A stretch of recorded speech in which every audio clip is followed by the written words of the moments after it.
authorities of the Nigerian Correctional Service.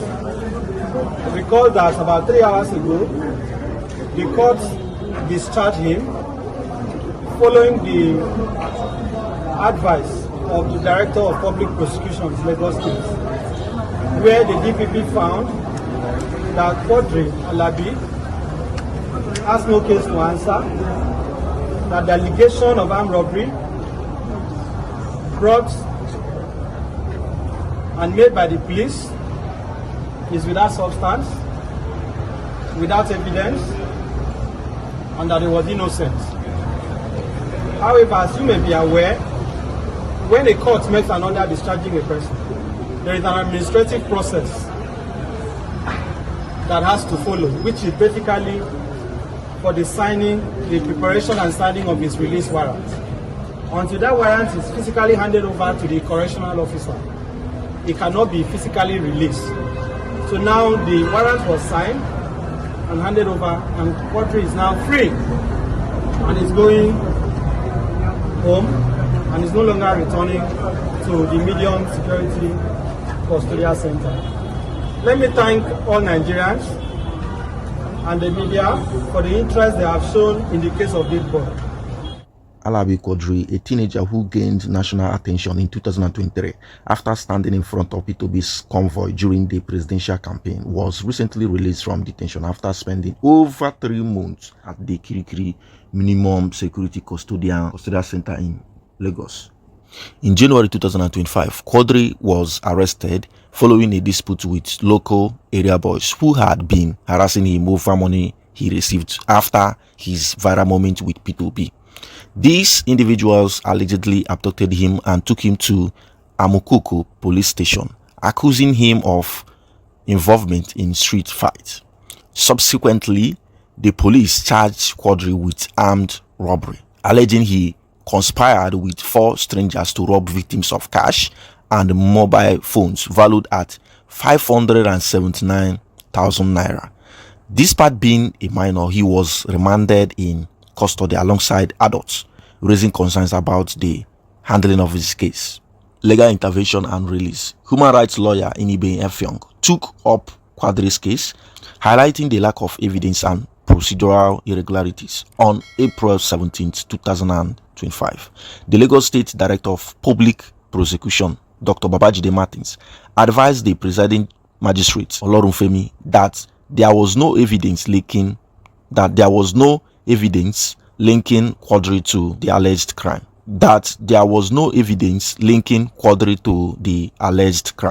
Consequently, the court struck out the charges, leading to his release.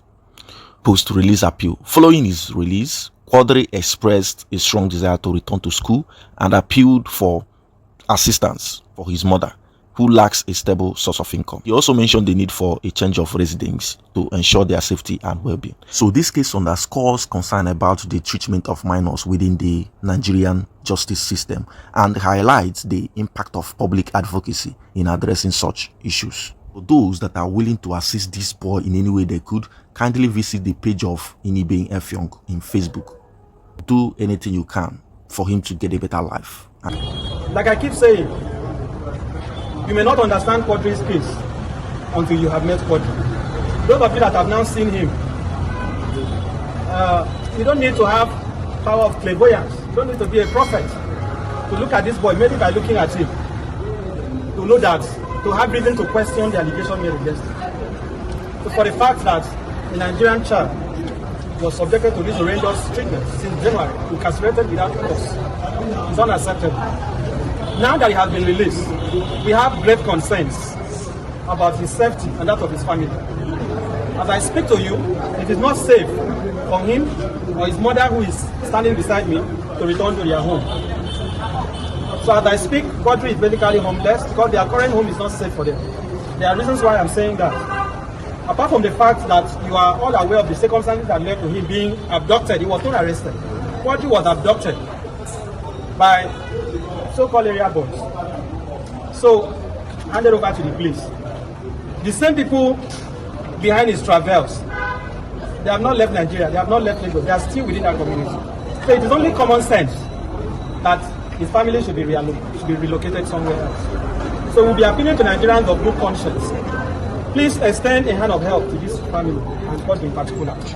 The most pressing need is for us to get an alternative accommodation for them, get them accommodation elsewhere, where his family can stay. They don't have the means. You can see it yourself. The second need is that even though he became momentarily famous during the elections, quite sadly, that fame, was not, the benefit of that fame was not sustained. So he basically went back to the streets doing petty things. So currently, he needs some stable form of employment. He has started learning tailoring. I don't know whether he would want to continue with that, but the point is that Quadri needs some form of rehabilitation that will enable him to be self-sufficient and useful to the country. So we are appealing to any spirited member of the public out there that may want to assist him beyond just the accommodation. Please reach out to me. We'll be able to bring that help to his family. And then lastly, I want to restate for emphasis, and I say this without apology, and I'm ready to say this before anybody in this country. I'm ready to say this before anybody. The divisional police officer of Amoguko divisional headquarters, you can see it yourself. The second need is that even though he became momentarily famous during the elections, quite sadly, that fame, was not, the benefit of that fame was not sustained. So he basically went back to the streets doing petty things. So currently, he needs some stable form of employment. He has started learning tailoring. I don't know whether he would want to continue with that, but the point is that Quadri needs some form of rehabilitation that will enable him to be self-sufficient and useful to the country. So we are appealing to any spirited member of the public out there that may want to assist him beyond just the accommodation. Please reach out to me. We'll be able to bring that help to his family. And then lastly, I want to restate for emphasis, and I say this without apology, and I'm ready to say this before anybody in this country. I'm ready to say this before anybody. The divisional police officer of Amoguko divisional headquarters has to be removed.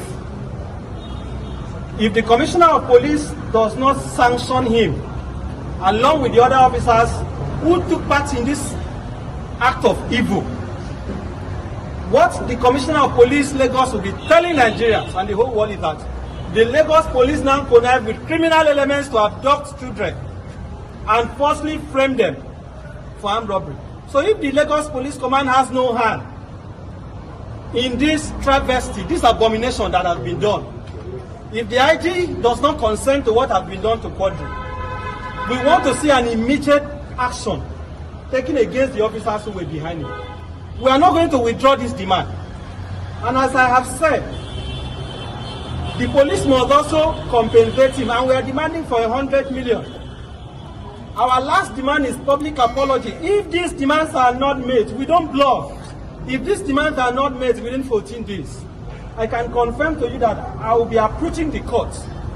I will also be going directly to the Police Service Commission. One message we want to pass clearly is that Quadri's case is not an isolated case.